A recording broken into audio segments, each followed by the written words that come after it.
How's that? Can everyone hear me now? I've just seen the comments now. Is that working? Oh, great. What about now? Yay! Oh, great. Oh man, we're back to the beginning of the story then. Delightful. What a great start. Appreciate you. Appreciate all of you. Thank you so much. If I didn't have my lovely partner there listening in while she was cooking, I wouldn't know. So thank you, gents, and thank you, everyone. Great shout.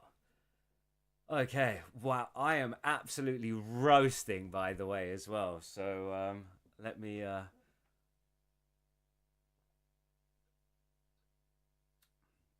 guzzle some of those. Oof, delightful. Whew. All right, well, welcome everyone to Reading for Feeding. If you're joining us, which you am, appreciate you. A lot of you are probably getting an insight into what I do sometimes for a living, which is read audiobooks. I've never read Brothers Grimm. I would kind of like to, but yeah, we'll see what's going on here. I have to forewarn you, I am sight reading because I've been super busy lately and I haven't really had time to prep. Anyway, doesn't matter. We're all thumbs up. We're all good to go. Anyone, if you want, feel free to donate. There is a link in the chat which you can click through, which will take you through to a link. Or you can also just go on the Felix Project if you want, or just enjoy it anyway. Because don't worry, because either way, I've donated £100 towards the Felix Project for this stream, so we're feeding people either way. So if you're enjoying it, have a great one, and we'll see if we can get through to it. We're starting with the six servants, so maybe we'll even have a chat or discuss. And if you also have any ideas as things are going on how to maybe make the stream more interesting, or how we can evolve it, any stories you want read that are potentially in the public domain or royalty free, then just like drop them in the chat and we'll work on that, because obviously this is the first one, so we're just cracking on and we're going to see what happens. So fingers crossed you all enjoy it, and now you can all hear me, I am going to crack on. So without further ado, let's get into it. The Six Servants by the Brothers Grimm.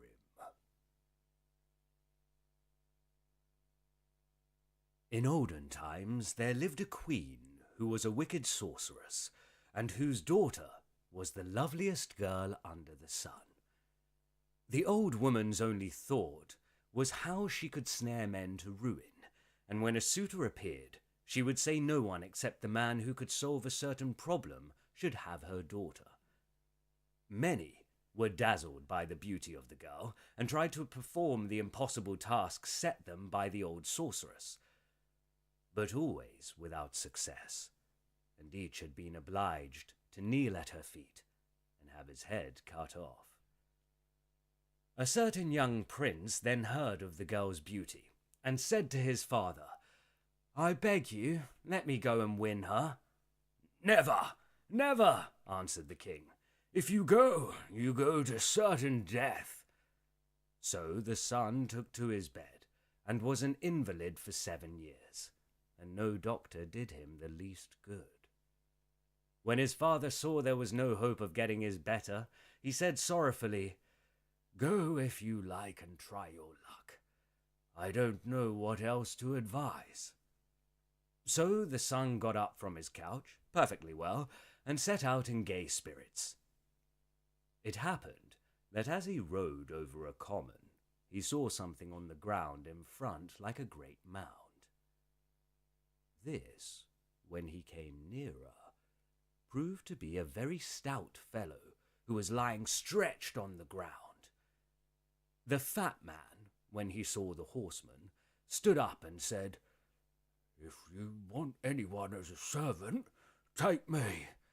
Well, the prince asked, what could I do with such a clumsy attendant? "Oh," said the fat man, "that's nothing to you so long as I behave myself well. If I like, I can make myself 1,000 times fatter. Well, if that's the case, said the prince, come with me. I think you may serve my purpose. So he went on, followed by the fat man. At a little distance, he came to another man lying stretched on the ground, with his ear pressed against the ground. "What are you doing?" asked the prince. "I am listening," answered the man. "And what are you listening to so attentively?" "I am listening to all that is going on in the world.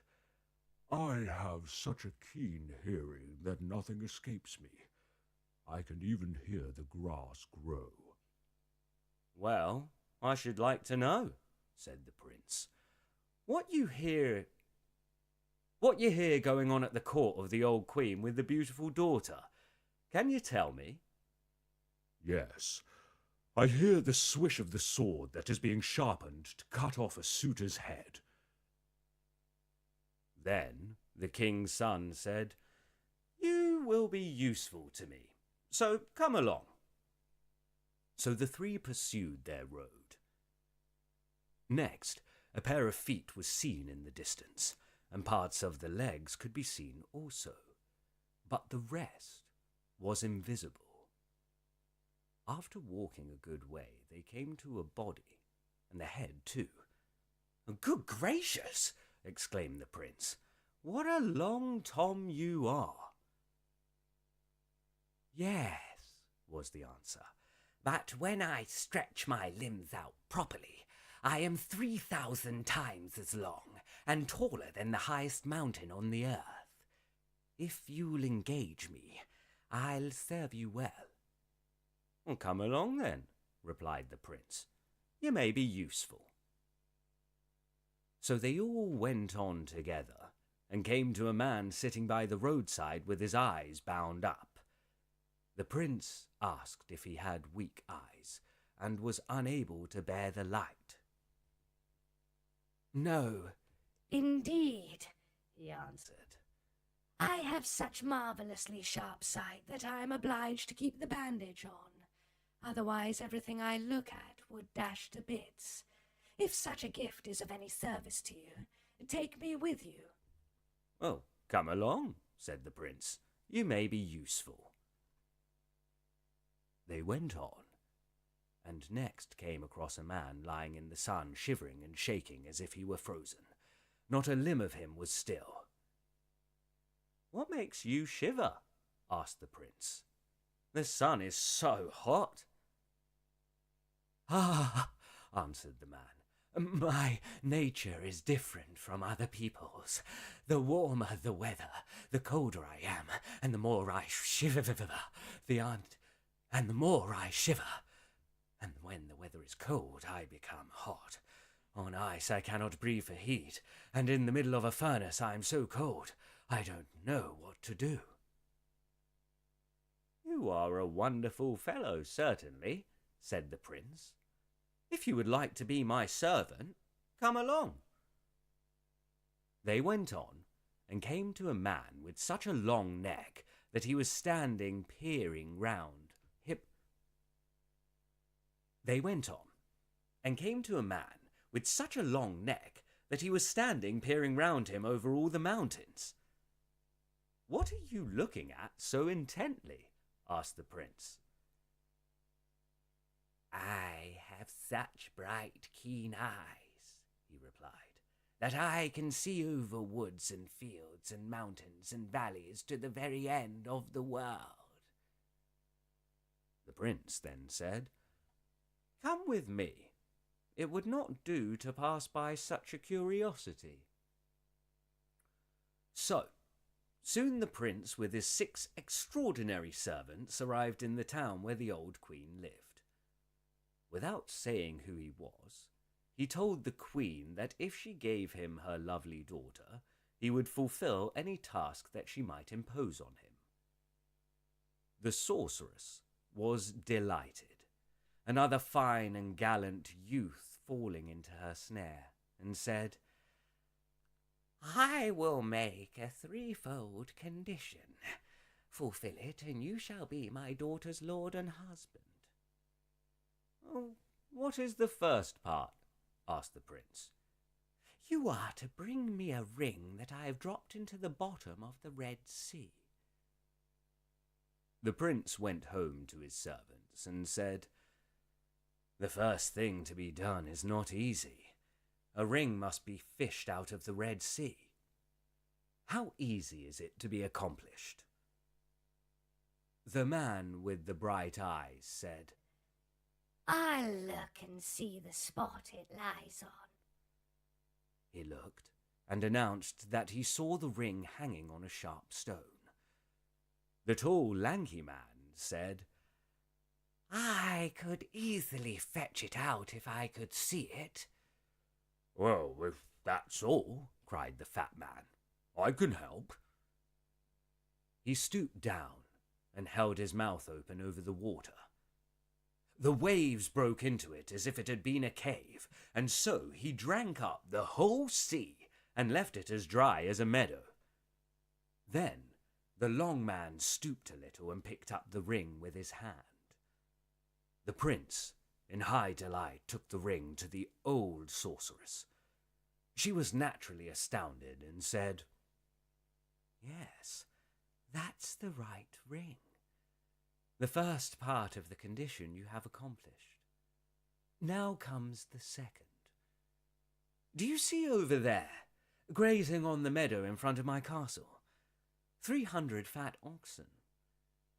These you are to devour, hair, horns, bones, and all, and in the cellars below are 300 casks of wine.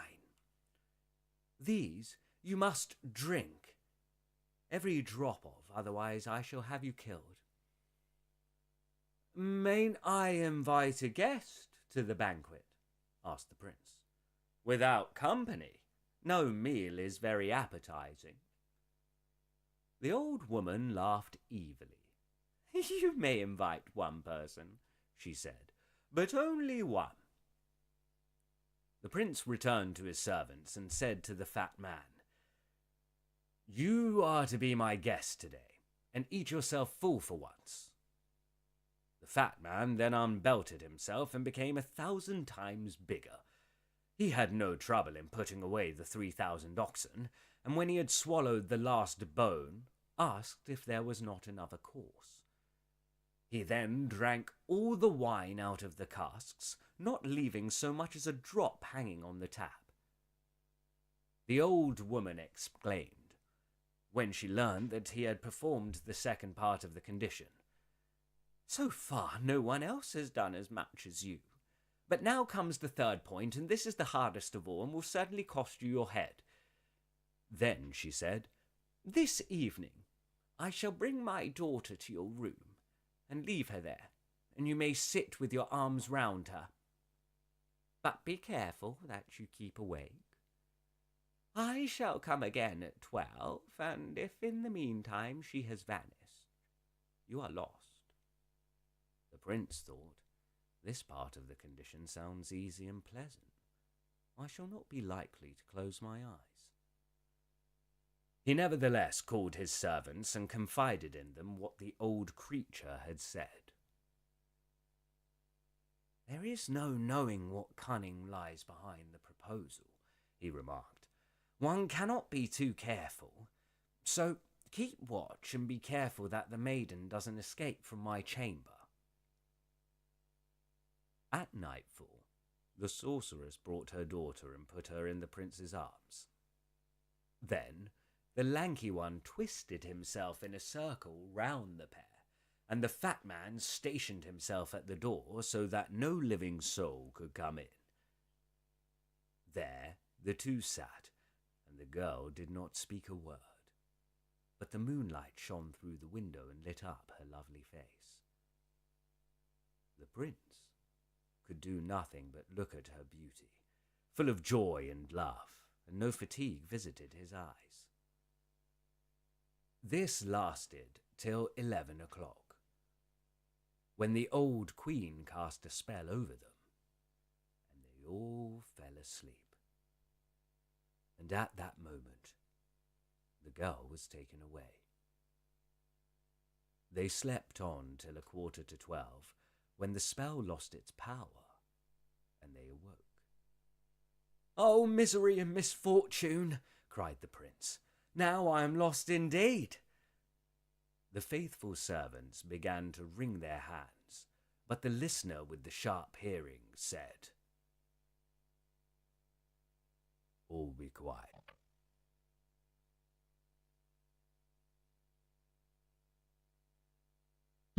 Quiet. Let me listen. He listened for a moment, and then retorted, She is sitting within a rock 300 hours' journey from here, and laments her fate. You alone can help her, Lanky One. 2 or 3 strides will take you there. "Yes," answered the lanky one, "but the sharp-eyed man must come also to smash down the rocks." So the lanky man picked up the man with the bandage over his eyes, and in a second, before you had time to snap your fingers, they were standing by the enchanted rock. At once the lanky man removed the bandage from his companion's sharp eyes, and with one glance the rock was shivered to atoms. The lanky man then took the maiden up, carried her back in a moment, went again for his comrade, and just as 12 struck, they were all in their places as they had been before the spell. The old sorceress slunk in with a sneering smile, as much as to say, "Now he must be mine," for she thought her daughter hundreds of miles away inside the rock. But when she saw the girl inside the prince's arms, she was frightened, and muttered, "Here's a man who can do great wonders than I." There was nothing now to be done but to give her daughter to the prince, but she managed to whisper in her ear, "Shame on you to obey the behests of vulgar people, not to choose your bridegroom of your own free will."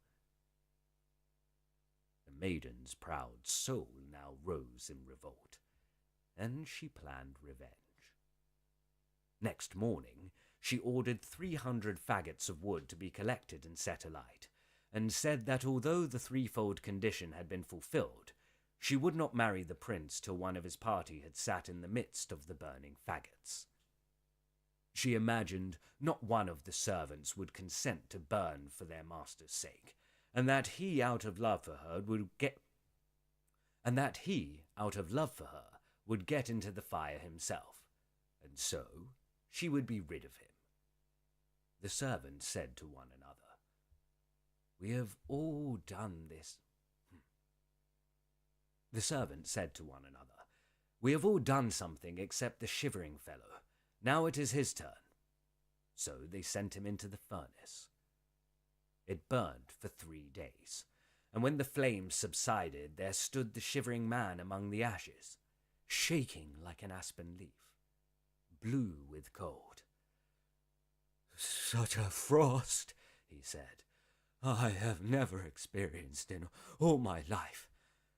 If it had gone on much longer, I should have been frozen to death." Now there was no escape. The beautiful girl was obliged to take the strange youth for her husband. But when he was leading her to the church, the old queen said, "I cannot bear this disgrace," and she called out the soldiers and sent them to the church and bring back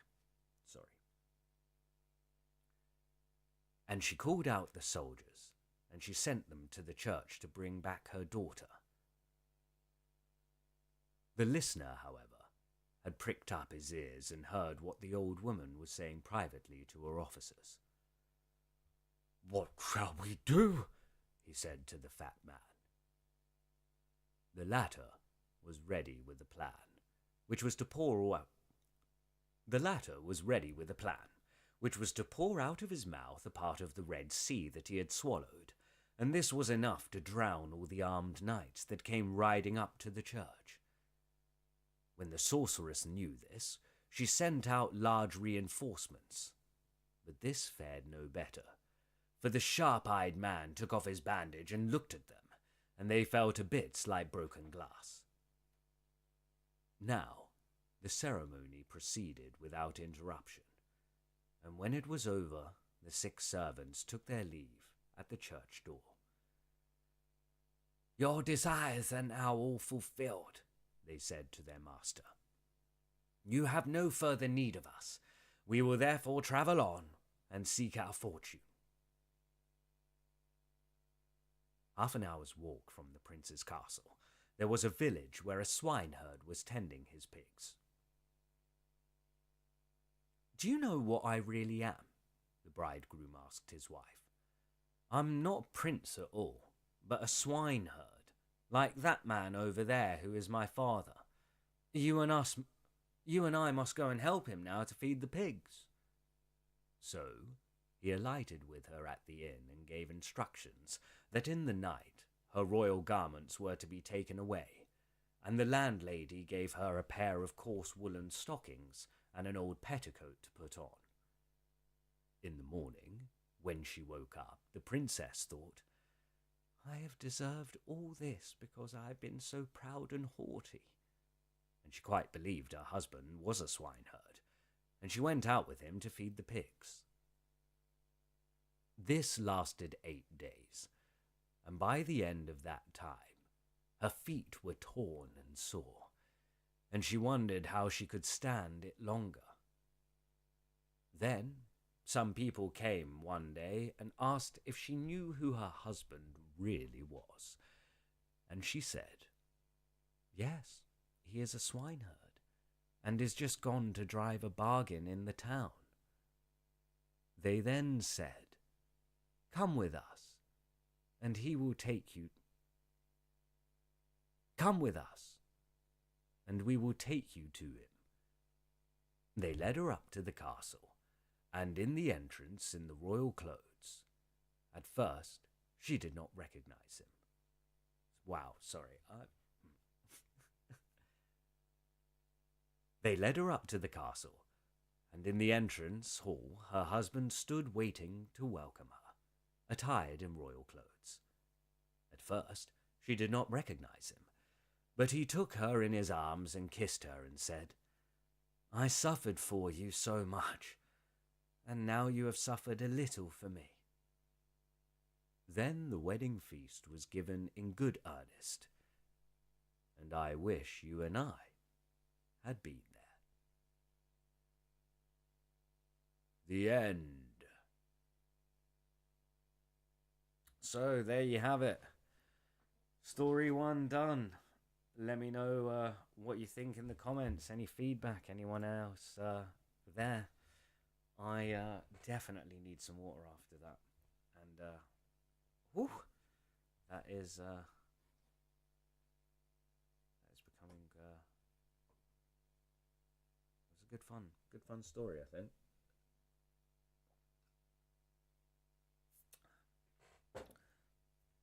Anyone still there want to discuss the morals? Anyone have any thoughts about that story? What they think about it? Oof. Oh man. I think I need a little pick me up.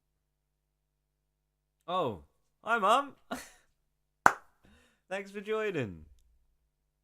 I don't know when you joined in, but appreciate it. Thank you.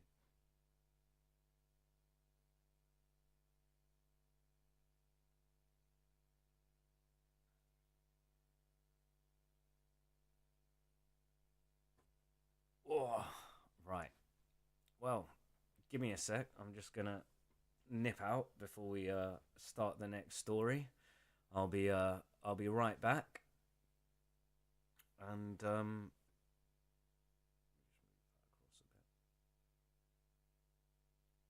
I'll be right back. Pop that there. See if there's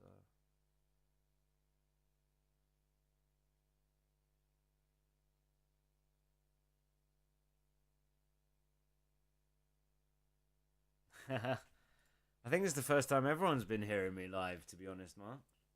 So I hope you enjoy it. I hope you enjoy me Playing around with. With certain things, it's much more fun, I believe. So yeah, I hope you like it. That's a good point, Jam. How many stories would you like me to read? I was going to read 4. I think that is the longest one, if I'm being honest. So what I've got in the list is I've got the Goblin Cobblers, which is a short story that's about 2 pages long. Then after that, need some. I don't need kids as in myself. Need kids to be joining. That's up to them. If hopefully it's not past the bedtime. Anyone who's got kids, they're more than welcome to join and get involved. Everyone's been sending me messages about my sound now, so.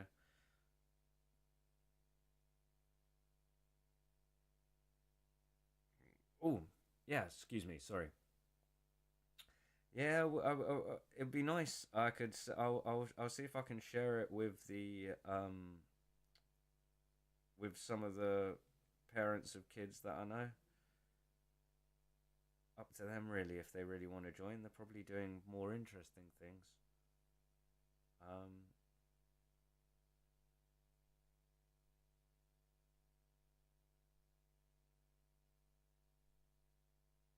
Share it around. But I do need to I know it's bad, I just need to grab some quick sugar and do a quick pick me up. So. Yeah, I think what's the time in India right now? I think it's a bit I think it might be a bit late in India right now, right? I'm not sure. What do you think?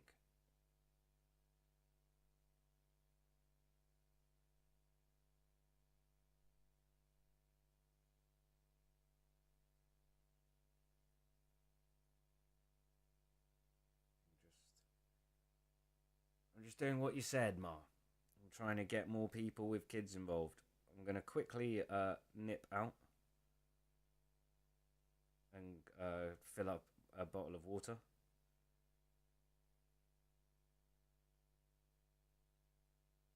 And then I'll be up and I'll crack on. So yeah, Jam, 4, unless you want some more or you want me to end it there. Because you didn't enjoy things. So I was like, you want it there, it's all good. So, no problems there. Right, yeah. Let me just sort this out. And then quickly nip out.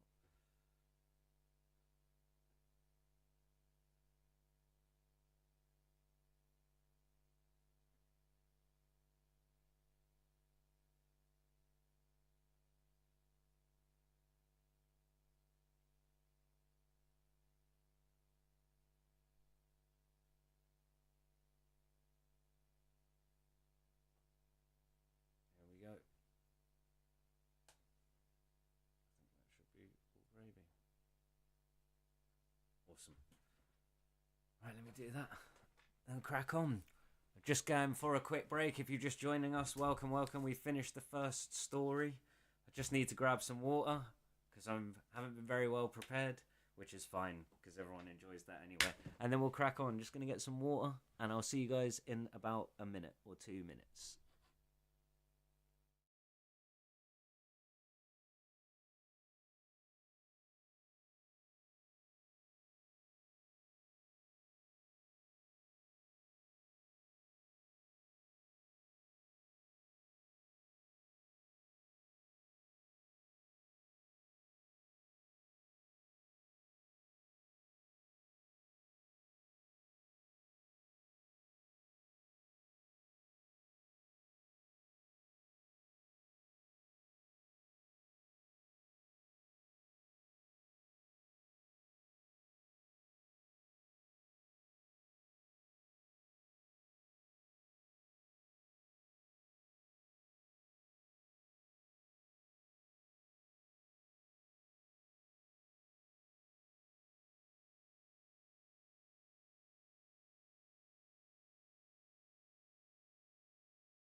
Yeah. Excuse me, sorry. So yeah, so after this, this whole stream will go completely live. I could edit it out, but I probably won't, or I'll edit out the beginning, because as the guys who are here from the beginning realized that we were we had to read the story twice. Let's just put it that way.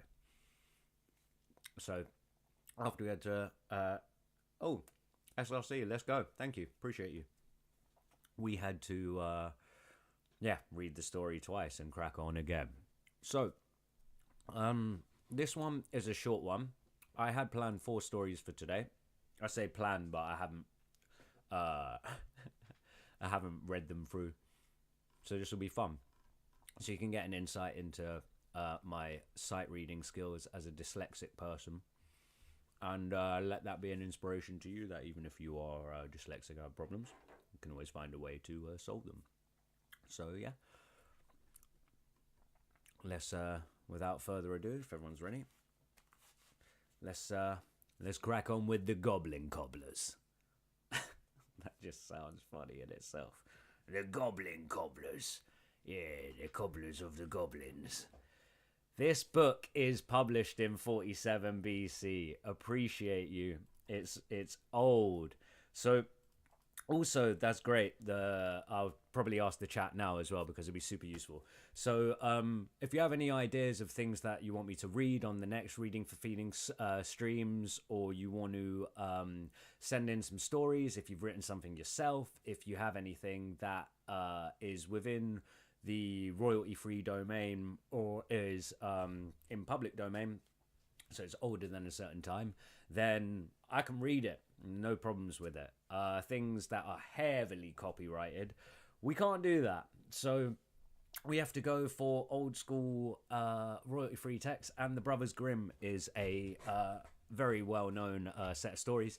It's also kind of quite loosely tied to Timeless Tales, which is the audiobook that I have, which is in honor of Reading for Feeding as well, which you can find out on Amazon, Audible. I think it's on Spotify as well.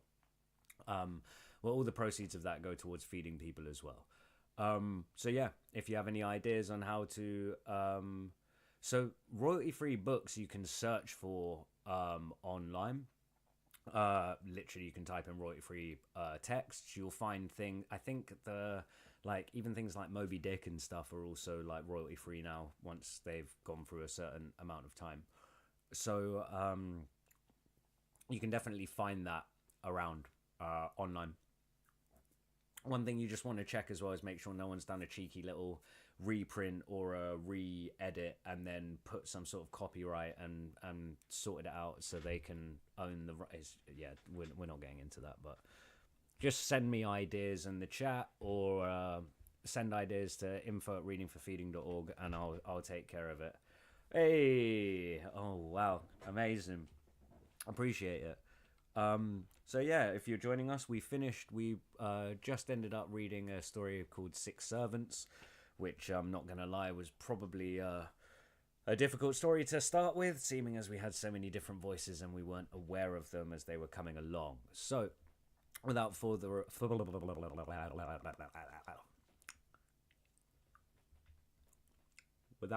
ado,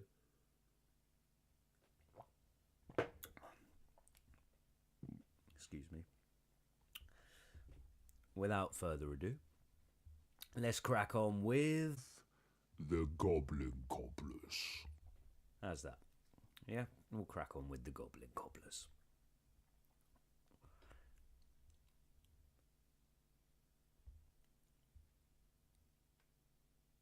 The Goblin Cobblers by the Brothers Grimm.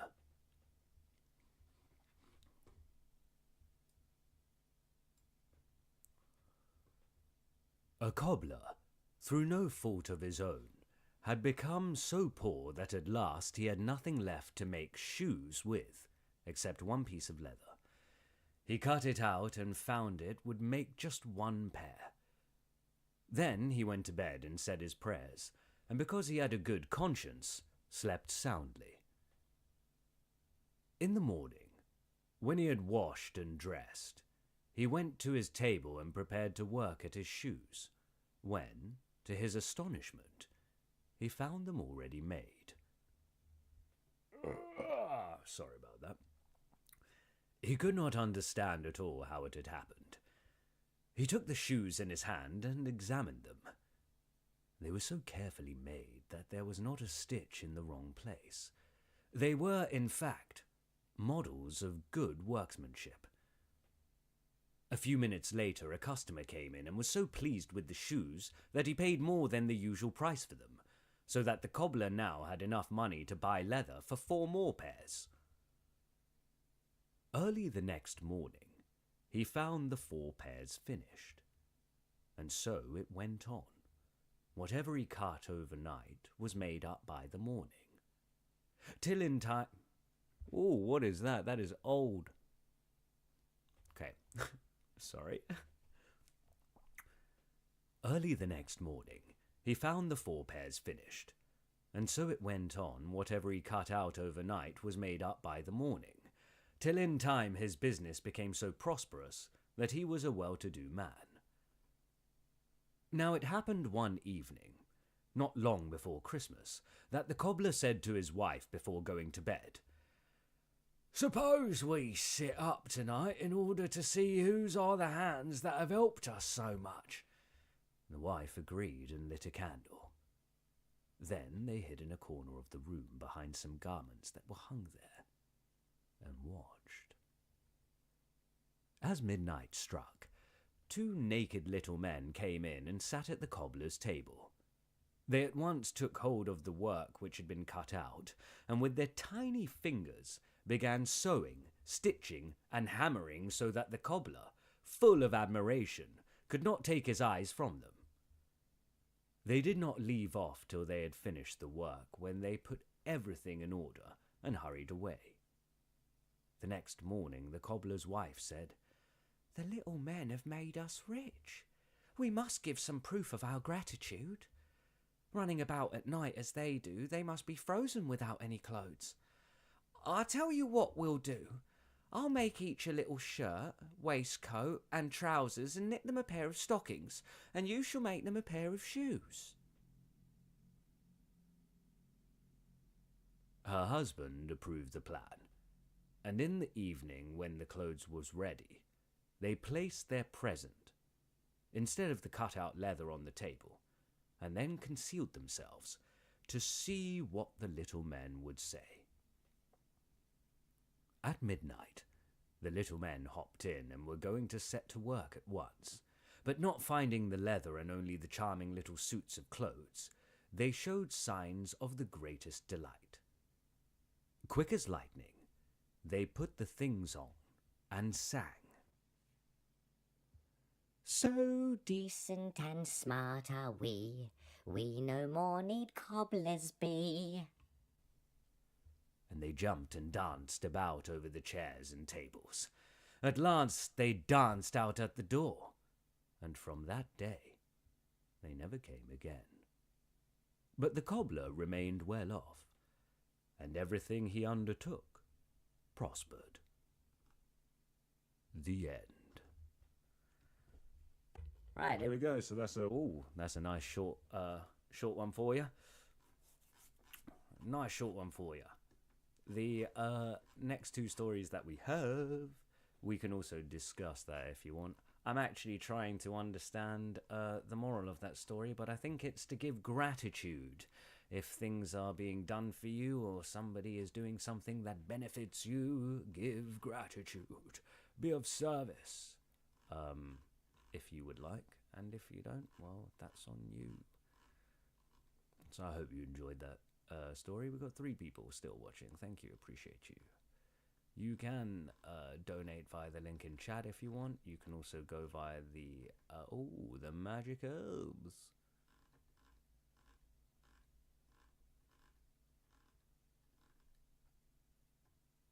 I wonder what these magic herbs are. Should we do these magic herbs? No. So one definite story that I'm going to read is Rumpelstiltskin. So very much like that story. I think, if I'm being honest, I think that was the first Brothers Grimm tale that I'd heard in school, if I remember, in primary school.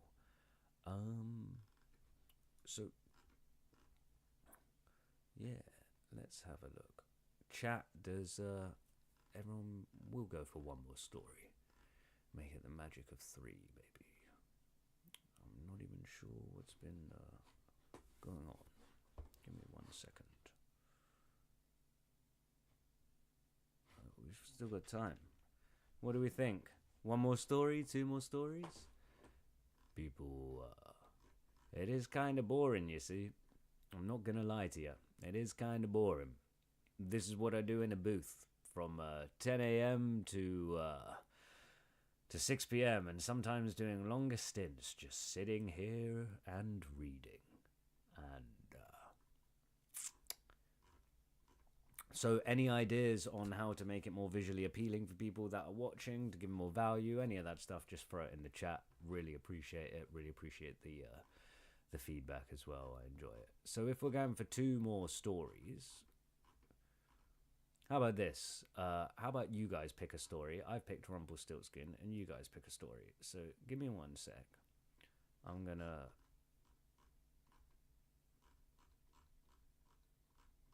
find some contents. So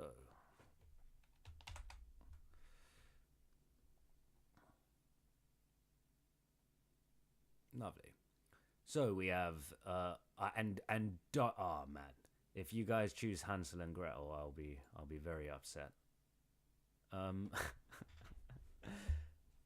Yeah, see, I thought about doing the Magic Herbs one, because the Magic Herbs one is, I've never read that before. I don't know what it's about. Rumpelstiltskin is definitely one that I would like to, which I'll read. The Golden Goose I remember as well. The Golden Goose is interesting. So, all right, cool. We'll go for Magic Herbs. So, the chat has spoken. Let's see if we can find these Magic Herbs.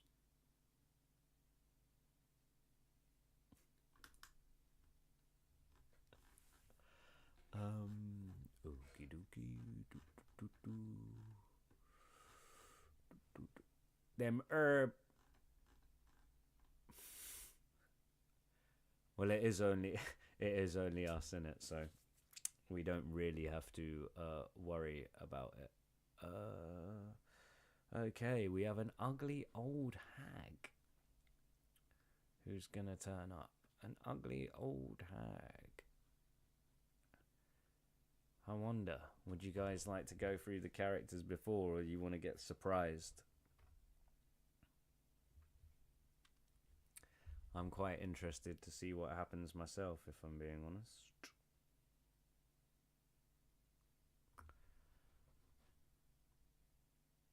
I am not sure what this Haggins is gonna be like, but yeah, we'll see what happens. We've got some fun things going on over here, which is always quite interesting.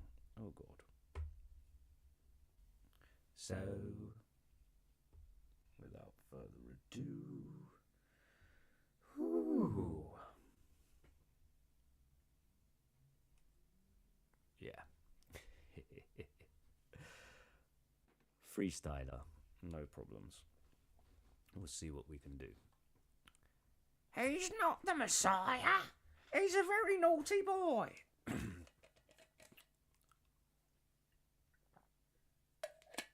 Right. Well, without further ado then.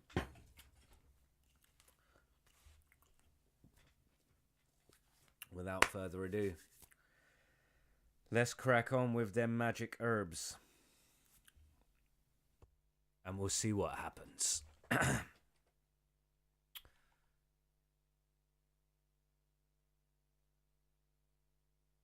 The Magic Herbs by Brothers Grimm.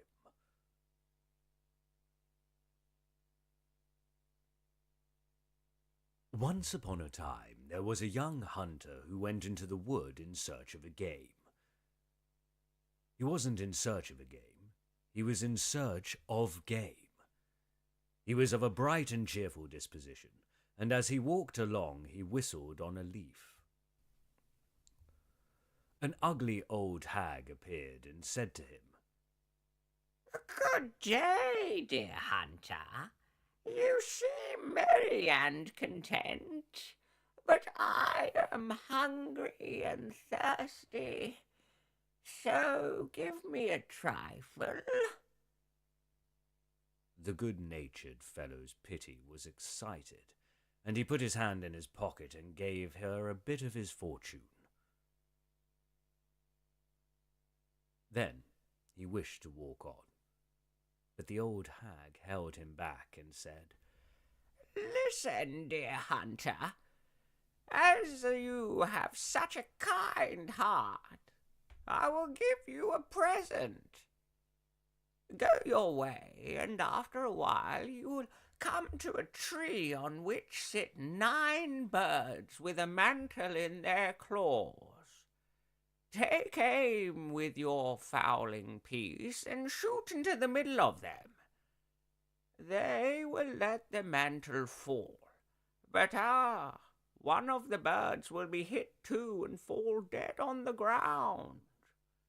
Take the mantle with you, for it is a wishing mantle, and you have only to throw it over your shoulders, and you will find yourself at once in a place you may... Oh, you have only to throw it over your shoulders, and you will find yourself at once in any place you may wish to go. Take the heart out of the dead bird's breast and swallow it whole, and you will find every morning when you get up a gold coin under your pillow. The hunter thanked the wise woman and thought, She promises me pleasant things. I wonder if they'll come to pass. But he had not gone 100 steps when he had heard a great twittering and calling among the branches, and on looking up saw a number of birds tearing with their claws and beaks at a cloth which they dragged about. They were They were fighting and disputing as to which of them should have it. Really, this is wonderful, exclaimed the man. Everything is happening as the old crone said it would. And he took aim and fired, so that the feathers of the birds thickened the air. The covey took flight, but one bird fell wounded to the earth, and the mantle too dropped at his feet. Then the hunter obeyed the old woman's instructions, ripped up the bird, took out its heart, swallowed it whole, and carried the mantle home. The next morning, when he woke, he remembered the old woman's prediction, lifted his pillow, and saw the flash of a gold coin. The next morning he found another, and so it went on till he had a great pile of gold. Then at last he asked himself, What is the good of all this wealth if I stay at home? I will use it and see the world. So he bade farewell to his parents, hung up his hunter's wallet and gun, and set off. It happened one day that he came through a dense forest at the other end of which, lying in the valley, was a very grand castle. In one of its windows an old woman and a beautiful girl stood looking out. The old woman was a witch, and said to the girl, There comes a man who has a wonderful treasure in his inside. We must relieve him of it, daughter dear. It will agree with us better than with him. It is a bird's heart, and every morning he finds a gold coin under his pillow. She then told the girl her design of robbing him, and the part she was to play in the plot, and with the flashing eyes threatened her that if she did not do as she was told, it would be worse for her. When the hunter drew near, he caught sight of the girl at the window and said to himself, I have walked a long way, and will ask to be put up in this nice castle. I have money enough to pay for luxurious quarters. But it was the pretty girl in the window that attracted him. He entered the house, and was warmly welcomed and entertained. Then the old woman said, "Now we must get hold of that bird's heart. He will never miss it." She prepared a hot drink, and when it had boiled, poured it into a goblet which she told the girl to give to the hunter. "Here, my dearest," she said, "drink my health." He took the goblet and drained it. When he had reached the dregs, the bird's heart came out of his body. The girl picked up on the sly and swallowed it herself. From this time forward, he found no gold coins under his pillow, but from under the girl's pillow the old witch reaped a rich harvest. The young man, however, was so much in love that he took no heed of anything but the pretty girl. And then the old woman said, "We have got the bird's heart. Now we must have the wishing mantle." The girl answered, "No, let him keep it as long as he has lost his wealth." The old woman flew into a passion and said, "A mantle such as that is a valuable possession. I will and must have it." So she gave the girl blows and said if she did not obey her, she would rue it. The girl thereupon did the old woman's bidding. She placed herself in the window and gazed at the distant view as if she were miserable. "Why do you stand there looking so sad?" asked the hunter. "Ah, my dear," she gave answer. "over there lie the granite mountains, where the costliest jewels and precious stones come from. I cherish so great a longing for them that it makes me sad to think how impossible it is to get them. Only the birds that fly can go there. Men never." "If that is the cause of your sadness," the hunter said, "I can relieve your mind." Thereupon he caught her under his mantle, wished himself at the granite mountains, and the next instant they were both sitting there. The costliest gems glittered all round them, and they gathered up some of the most precious. But the witch, with her magic, has made the hunter's eyes heavy and weary. He suggested to his companion that they should sit down and rest a little. "I am so tired," he said. "I am ready to drop." And he laid his head in the girl's lap and fell asleep. When he was in a sound slumber, she unfastened the mantle from his shoulders, put it over her own, and shoveling up her diamonds, rubies, and pearls, wished herself at home. When the hunter awoke, he saw the trick his lady love had paid him, and that he was alone and deserted on the strange mountains. The mountain he was on belonged to some monstrous giants who lived there, and he had not been long awake before he saw them striding towards him. He lay down again and shammed being in a deep sleep.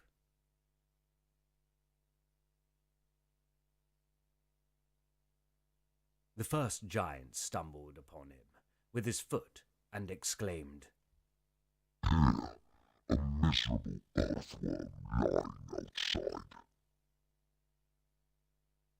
"Trample on it," said the second.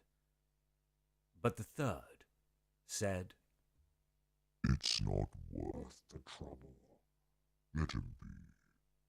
He can't stay where he is. If he climbs higher, to the top of the mountain, the clouds will carry him away." They went on, and the hunter marked what they had said. When they were out of sight, he stood up and climbed to the top. He sat there a few minutes, and then a cloud floated near. He caught hold of it, and after being wafted about in the sky, was dropped into a garden of herbs. The hunter looked round and said, "I haven't had much to eat lately, and I am hungry. But here is no sign of apples and pears, or fruit of any sort. Nothing but vegetables and herbs." At last, necessity drove him to appease his hunger with a salad. Though not very nourishing, he reflected, it will at least refresh me. So he chose a fine lettuce, ate some, and at once experienced an extraordinary sensation. He felt himself changing utterly. He developed 4 legs, a thick head, and 2 long ears. To his horror, he saw that he was now an ass. Still feeling hungry, however, he grazed on another vegetable, and discovered that he was changing again back into his human shape. After that, he lay down and slept off his weariness. The next morning he took a specimen of both salads. "These," he said to himself, "shall help me to recover my property and punish the unfaithful." So, with the bundle of salad in his pocket, he went to search for the castle in which his lady love lived. He found it after 2 days' wandering. He stained his face brown so that his own mother would not have recognized him, and went up to the castle asking to be taken in. "I am so exhausted," he said. "I cannot go another step." The witch asked, What is your business, my good fellow? Who are you? "I am one of the king's scouts," he answered, "and I have been sent out to find the most costly salad under the sun. I am thankful to say I have been successful, and have it with me." At the mention of a choice salad, the old witch's mouth watered, and she said, My dear fellow countryman, let me taste this wonderful salad. "Why not?" he said. "I have brought away 2 bunches and can easily give you one." And he handed her the dangerous kind. The witch suspected nothing, and took it into the kitchen to prepare it herself. When it was ready, she could not wait till it was on the table, but took a leaf or 2 and put them in her mouth. Directly she had swallowed it, she had lost her human form and ran away across the yard, an ass. Then the servant girl came into the kitchen, and seeing the salad was ready, took it to carry upstairs. But from old habit, tested it on the way, became an ass likewise, and ran after the other one into the yard. Meanwhile, the hunter sat waiting with the pretty girl for the salad, but as no one brought it, she said, "I wonder where the salad is." The hunter thought, "The herb is beginning to act by this time," then said aloud, "I will go down to the kitchen and inquire for it." When he got there, he saw the 2 asses rambling about in the yard and the salad on the floor. He picked up the remaining leaves, laid them on the dish, and took them up to the girl. She ate some of it, and like the others was at once deprived of her human form and ran into the yard an ass. Afterwards, the hunter washed his face, so that the transformed one should recognize him, and going into the yard said, "Now you shall pay the penalty of your falseness." So he bound them together with a rope and drove them along till they came to a mill. He tapped on the window pane, and the miller put out his head and asked what was his business. "I have 3 stubborn animals," he answered, "that I can't keep any longer. If you take them off my hands and give them board and lodging, I will pay you well." "All right," said the miller, "but what shall I do with them?" Then the hunter told him to give the eldest ass, the witch, 3 beatings a day and only 1 meal, the second ass, the servant girl, 1 beating and 3 meals, and the youngest, his former sweetheart, no beating and 3 meals, for he could not harden his heart to allow the girl to be beaten. After this, he returned to the castle and found there all he wanted. In a few days the miller came and informed him that the old ass who had been given 3 beatings and only 1 meal a day was dead. "The 2 others," he went on, "are still alive and get 3 meals, but they're so depressed and sad, I don't think they can last much longer. The hunter, touched at this, allowed his anger to abate, and told the miller to drive them back to him. When they came, he gave them the other bunch of salad to eat, so that they should become human beings again. Then the pretty girl fell at his feet and said, "Alas, my love, my mother forced me to do wrong. Pardon me, for I did it against my will. I love you dearly. Your wishing mantle hangs in a cupboard over there." This quite pacified him, and he said, "Keep them both, for it is all the same thing. I intend to make you my wife." And so they married, and lived happily together, till they died. The end. There we go. On the magic herbs. That's a pretty mental that's a pretty mental story, to be honest. Yeah, that's what I'm saying, man. Like, I probably should have picked something a bit more PC. We're probably glad we don't have young kids in here, because what's that about giving them beatings? Like, you're not allowed to beat women up. That's a madness. Honestly. That is absolutely crazy. All the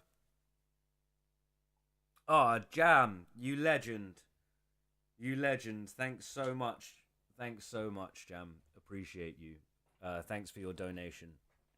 Genuinely appreciate you.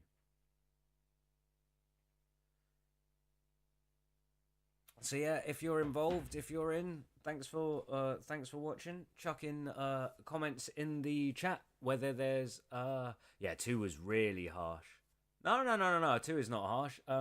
So I've got I'll put the link in the chat again. Give me 1 sec. There you go.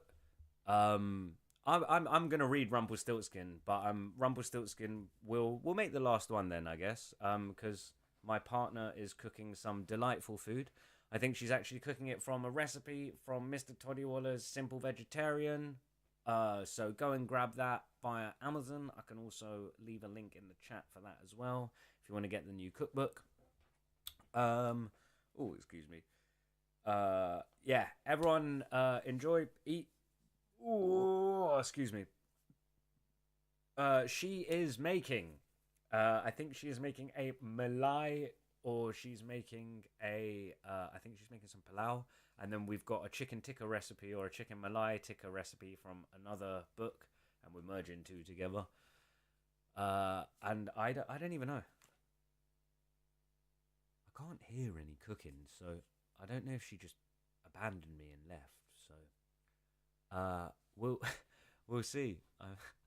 I'm not entirely sure.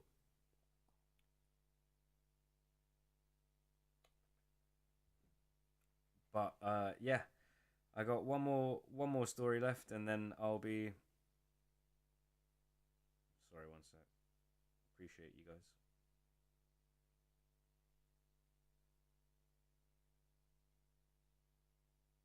So what I'll do as well is, with all the donations, I'll make another video to show what that's gone towards through Felix Project, and what we've helped out and who we've helped out as well. So we can quantify that and keep a bit of transparency there as well. Oh wow, it does that, great. So the it's interesting, isn't it? Teleprompter is great. Sorry, I'm still just getting used to it. Let me know in the comments if you enjoy my my new teleprompter. It is so I can give you this attention and still read. It's actually super cool. But yeah, that actually looks good. I can check that, so that works out. So yeah, 4 people watching at the moment. Thank you, appreciate you all. If I there's more chats going on. Okay, amazing. What's going on here?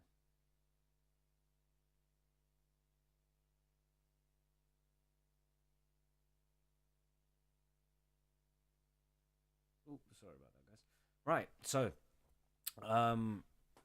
let us get into the should we make it the last story? Does anyone want any more? I mean, how long have we been going for?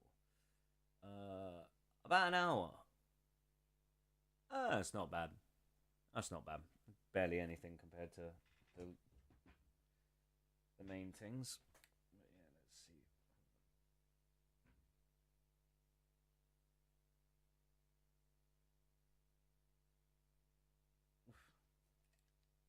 But yeah, also just so you guys know, any donations you put through the PayPal link, taxes paid on that too.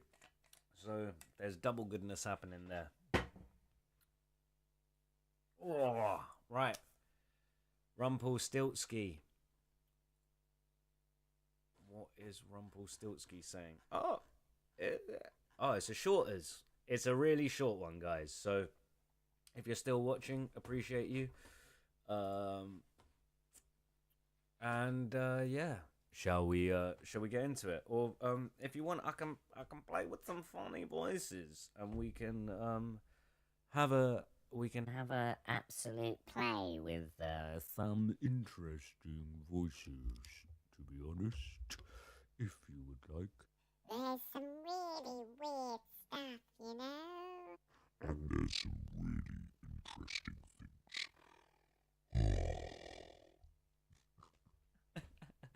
No, I'm just playing. But we can have some fun.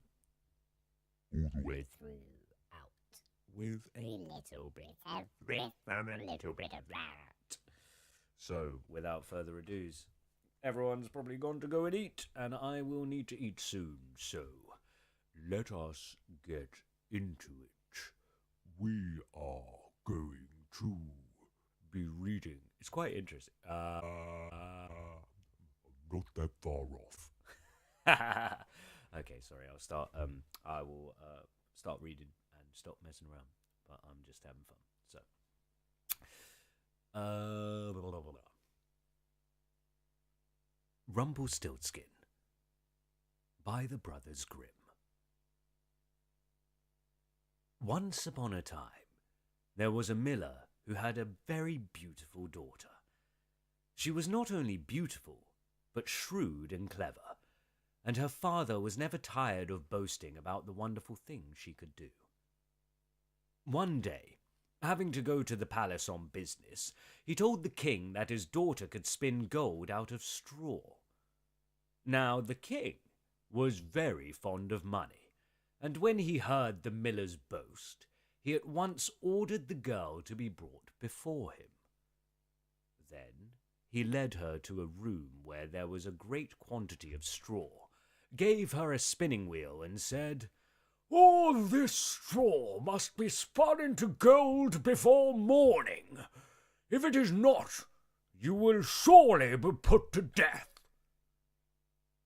It was in vain that the poor maiden declared that she could do no such thing. The door was locked, and she was left alone in the room. She sat down in one corner and began to weep over her hard fate, when suddenly the door opened, and a funny little man hobbled in and said, Good morrow, my lass. What are you crying for? "Alas," she said, "I must spin all this straw into gold, and I don't even know how to begin." What will you give me asked the little man. to spin it for you? My beautiful necklace," replied the maiden. The dwarf took her at her word, and sat himself down to the wheel. Round and round it went merrily, and presently the work was done, and all the gold was spun. When the king came and saw this, he was greatly surprised and pleased, but his heart grew still more greedy, and he shut up the poor miller's daughter in one and... Sorry. When the king came and saw this, he was greatly surprised and pleased, but his heart grew still more greedy, and he shut up the poor miller's daughter in another room with a fresh task. She knew not what to do, and sat down once more to weep. But the little man presently opened the door and asked, "What will you give me to do your task?" The diamond ring," she replied. So her little friend took the ring and worked away at the wheel till by morning all was finished again. The king was greatly delighted to see all this glittering treasure, but still he was not satisfied, and took the miller's daughter into a yet larger room, and said, "If all this is spun tonight, you shall be my queen." As soon as she was alone, the dwarf came in and asked, "What will you give me to spin the gold for you this third time?" "I have nothing left to give," said she. "Then promise me," said the little man, "when your first little child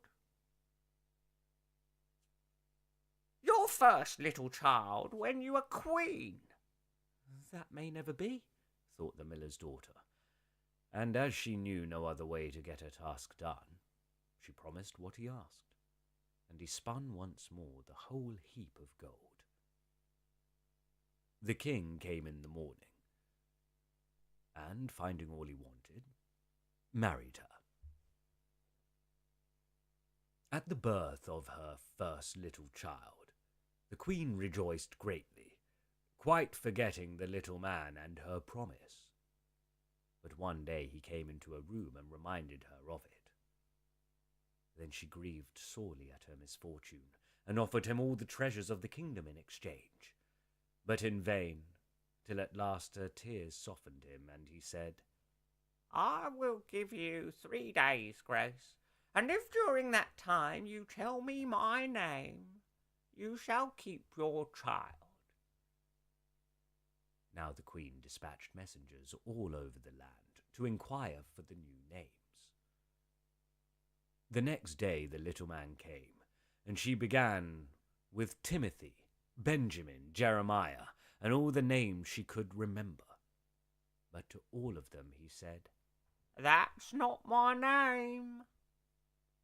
The second day she began with all the comical names she could hear of, Bandy-legs, Hunchback, Crookshanks, and so on. But the little old gentleman still said to every one of them, "That's not my name."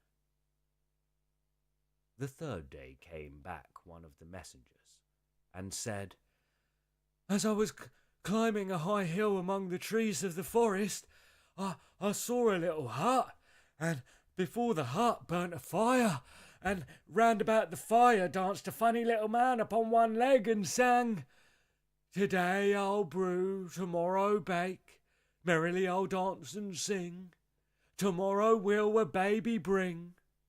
The lady cannot stop my game. Rumpelstiltskin is my name.'" When the queen heard this, she jumped for joy, and as soon as her little visitor came and asked, "Now, lady, what is my name?" "Is it John?" asked she. "No, "Is it Tom?" no." Can your name be Rumpelstiltskin?" "Some witch told you that! Some witch told you that!" cried the little man, and dashed his right foot in a rage so deep into the floor that he was forced to lay hold of it with both hands to pull it out. Then he made the best of his way off, while everybody laughed at him for having had all his trouble for nothing. And the queen never saw him again. The end.